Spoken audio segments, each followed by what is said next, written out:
Bismillahirrahmanirrahim. Assalamualaikum warahmatullahi wabarakatuh. Apa kabar anak-anak semuanya? Semoga semuanya dalam keadaan sehat walafiat. Pada pertemuan kali ini kita akan membahas tentang zat, wujud zat, dan perubahannya.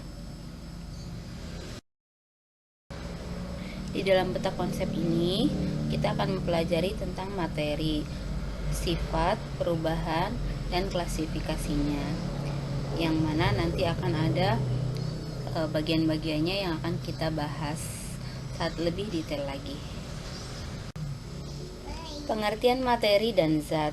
Materi merupakan segala sesuatu yang menempati ruang atau memiliki volume dan mempunyai massa. Nah, di sini materi di alam dapat berupa zat tunggal atau murni dan dapat juga berupa campuran. Zat murni atau yang sering disebut sebagai zat merupakan materi yang hanya tersusun dari satu jenis zat. Sedangkan campuran merupakan materi yang tersusun dari dua atau lebih zat. Nah, di sini jadi wujud zat itu ada padat, cair, dan gas. Nah, contohnya di sini ada paku. Paku besi merupakan materi yang berupa zat tunggal. Perhiasan emas, misalnya cincin emas, juga merupakan materi. Air laut, materi yang berupa campuran dari air, garam, dan zat-zat lainnya. Udara merupakan materi campuran dari nitrogen, oksigen, hidrogen, dan karbon dioksida. Sifat-sifat zat. Sifat zat itu ada sifat ekstensif dan sifat insentif. Nah, kalau ekstensif merupakan zat yang bergantung pada jumlah atau ukuran zat. Contohnya volume bergantung pada ukuran zat dan volume zat. Massa tergantung pada ukuran zat dan massa zat. Nah, sedangkan sifat insentif merupakan sifat yang tidak bergantung pada jumlah ataupun ukuran zat. Di sini ada sifat fisis atau fisika, meliputi warna, bau, rasa, kerapatan, titik didih, titik lebur, daya hantar, kemagnetan, kelarutan, dan kekerasan. Sedangkan sifat kimia meliputi keterbakaran, kestabilan, kereaktifan, dan perkaratan. Nah, di sini ada perubahan zat secara perubahan fisis atau fisika dan perubahan sifat kimia. Tadi sudah kita bahas ya. Adesi dan kohesi. Partikel-partikel zat padat dan partikel-partikel zat cair dapat mengadakan suatu ikatan sehingga terjadi gaya tarik-menarik.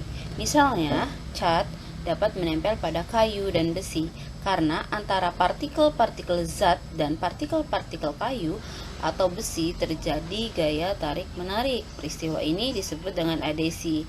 Jadi adesi itu merupakan gaya tarik-menarik antar partikel-partikel yang tidak sejenis. Nah, ada lagi partikel-partikel yang sejenis dalam zat padat membentuk suatu ikatan yang sangat kuat sehingga membentuk benda padat. Di dalam kayu atau besi terjadi gaya tarik-menarik antar partikel sehingga membentuk ikatan yang kuat. Demikian juga pada zat cair. Dalam suatu zat cair terjadi ikatan antar molekul zat cair yang membentuk ikatan. Peristiwa ini disebut dengan kohesi. Jadi, kohesi merupakan gaya tarik-menarik antara partikel-partikel yang sejenis. Jadi, kalau yang gaya tarik-menarik yang tidak sejenis itu namanya adesi, sedangkan yang gaya tarik-menarik antar partikel-partikel yang sejenis itu disebut dengan kohesi. Nah, ini adalah contoh dari kohesi dan adesi tadi ya. Di sini ada meniskus, bentuk permukaan zat cair dalam tabung, ini disebut dengan meniskus. Meniskus memiliki dua macam, meniskus cekung dan meniskus cembung. Kapilaritas merupakan peristiwa naiknya zat cair melalui lubang yang sempit atau pipa kapiler. Berikutnya ada campuran. Campuran merupakan penggabungan dua zat murni atau lebih yang masih mempunyai sifat-sifat asalnya dan tidak mempunyai komposisi tertentu. Campuran terdiri atas tiga bentuk: larutan, koloid, dan suspensi. Larutan adalah campuran homogeni serba sama yang terdiri atas dua atau lebih zat. Asam merupakan zat atau senyawa yang menyebabkan rasa masam pada berbagai materi. Berdasarkan asal terbentuknya asam itu ada organik dan anorganik. Asam organik. Asam organik merupakan asam yang berasal dari makhluk hidup, dapat diperoleh secara alami dan memiliki atom karbon C. Asam organik yang dihasilkan oleh tumbuhan adalah ada asam sitrat, asam maleat, asam tartat, vitamin C, asam asetat, asam benzoat. Sedangkan yang dihasilkan oleh hewan adalah asam format oleh semut, sengatan lebah, dan asam asetat oleh beberapa bakteri tertentu. Asam anorganik merupakan asam yang tidak berasal dari makhluk hidup, tidak mengandung atom karbon atau C. Contoh asam anorganik yaitu asam sulfat H2SO4, asam klorida HCl, asam nitrat HNO3, asam fosfat H3PO4. Berikutnya ada basa. Basa adalah zat atau senyawa yang dapat bereaksi dengan asam, menghasilkan senyawa yang disebut dengan garam. Contoh basa yaitu natrium hidroksida NaOH, amonium hidroksida NH4OH, kalsium hidroksida CaOH2, aluminium hidroksida AlOH3. Indikator asam basa. Salah satu indikator yang digunakan untuk mengetahui sifat asam dan basa suatu larutan yaitu dengan menggunakan kertas lakmus. Kertas lakmus terdiri atas lakmus merah dan lakmus biru. Dalam larutan asam, kertas lakmus biru akan berubah menjadi merah. Dalam larutan basa, kertas lakmus merah akan berubah menjadi warna biru.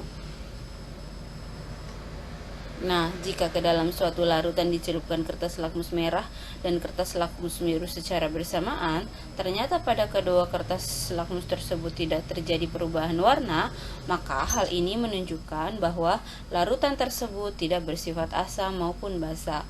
Larutan ini disebut larutan netral. Indikator asam basa. Dari pembahasan tersebut dapat dibuat garis besar sebagai berikut. Sifat-sifat asam yaitu rasanya masam, dapat mengubah warna kertas lakmus biru menjadi merah dan mempunyai nilai pH kurang dari 7. Sedangkan sifat-sifat basa rasanya pahit, dapat mengubah warna kertas lakmus merah menjadi biru dan mempunyai pH lebih dari 7. Berikutnya yaitu garam. Garam adalah senyawa yang terbentuk dari hasil reaksi antara asam dan basa. Berdasarkan sifatnya, garam dibedakan menjadi 3 macam, yaitu garam netral, garam asam, dan garam basa.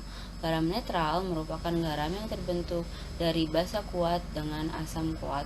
Garam ini bersifat netral, mempunyai pH 7. Contohnya NaCl, KCl, K2SO4 dan lain sebagainya. Garam asam terbentuk dari basa lemah dengan asam kuat. Garam ini bersifat asam dan mempunyai pH kurang dari 7.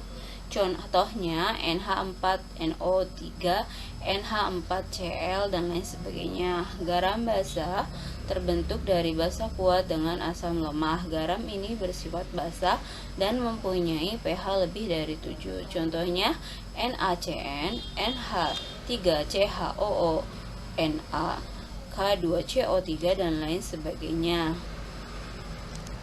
Nah, sampai sekian dulu pembahasan kita kali ini. Insya Allah nanti kita akan membahas bagian berikutnya minggu depan.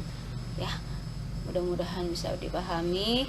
Sekian penjelasan dari Ibu. Wassalamualaikum warahmatullahi wabarakatuh.